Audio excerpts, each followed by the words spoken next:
कहीं ऋक्षपति सुनु हनुमाना, का चुप साध रहे हु बलवाना। पवन तनय बल पवन समाना, बुद्धि विवेक विज्ञान निधाना। कवन सो काज कठिन जग माही, जो नहीं हो ही तात तुम पाही। ये जामवंत जी बोल रहे हैं। और किससे बोल रहे हैं? हनुमान जी से। क्योंकि जब लंका में जाना था तो उस समय कोई जाने के लिए तैयार नहीं हो पा रहा था, क्योंकि इतना बड़ा समुद्र लांघ करके या तैर करके या जैसे भी जाना हो, कौन जा पाएगा। तो उस समय अंगद जी सामने आए और अंगद जी ने कहा कि मैं जा तो सकता हूँ, लेकिन आने में थोड़ा सा संशय है। तो जामवंत जी ने उनसे कहा था कि अगर तुम जाने के लिए सक्षम भी रहोगे तब भी हम तुमको जाने नहीं देंगे, क्योंकि तुम हमारे युवराज हो और हम अपने युवराज को ऐसे भेज नहीं सकते हैं। तब हनुमान जी से ऋक्षराज जामवंत जी ने कहा था कि कहें ऋक्षपति सुनु हनुमाना, का चुप साध रहे बलवाना। मतलब हनुमान जी से उन्होंने ये कहा कि ऐसे चुप क्यों बैठे हो, अलग चुप मत बैठो, क्योंकि ऐसा कोई कार्य नहीं है जो आप कर नहीं सकते हैं। और पवन तनय बल पवन समाना, पवन का मतलब होता है हवा। अभी आज जेसीबी जो चलता है ना, वो हवा से चलता है। और हवा जो होता है ना, वो किसी को भी तोड़ने की क्षमता रखता है, बड़े बड़े पर्वतों को तोड़ देता है।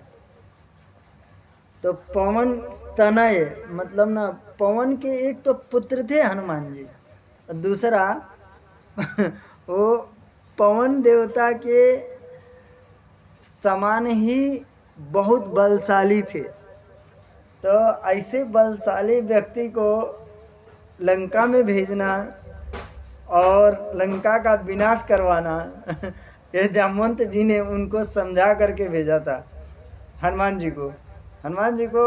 जामवंत जी ने ये कहा था कि वहाँ जाने के बाद से ना कुछ उल्टा सीधा काम मत करना, सिर्फ पता लगा करके चले आना।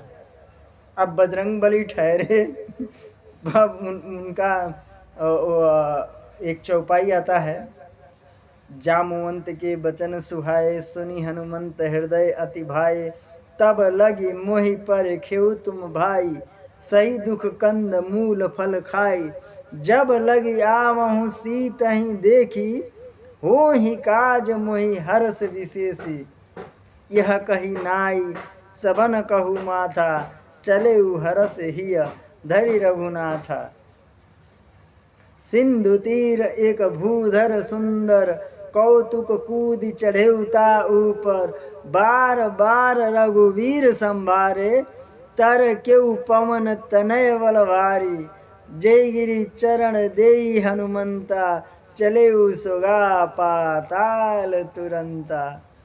अब हनुमान जी को इतना मतलब जोश आ गया, उनका जो बल और बुद्धि था, जो उनका विवेक था, वो पूरा उनको याद आ गया। क्योंकि उनको श्राप मिला था कि तुम सब कुछ भूल जाओ। और जब उनको याद आया ना, तो ऐसे तर के पवन तनय बल भारी, एकदम विशाल शरीर ले लिया अपना। बोले आज ही रावण को मार डालूंगा, लंका को उखाड़ डालूंगा, सब विनाश कर दूंगा।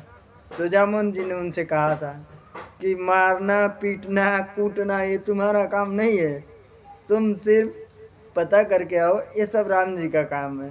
और राम जी का काम राम जी को करने दो। क्यों? क्योंकि राम जी उसी के लिए अवतरित हुए थे, नहीं तो हनुमान जी पर्याप्त थे लंका का विनाश करने के लिए।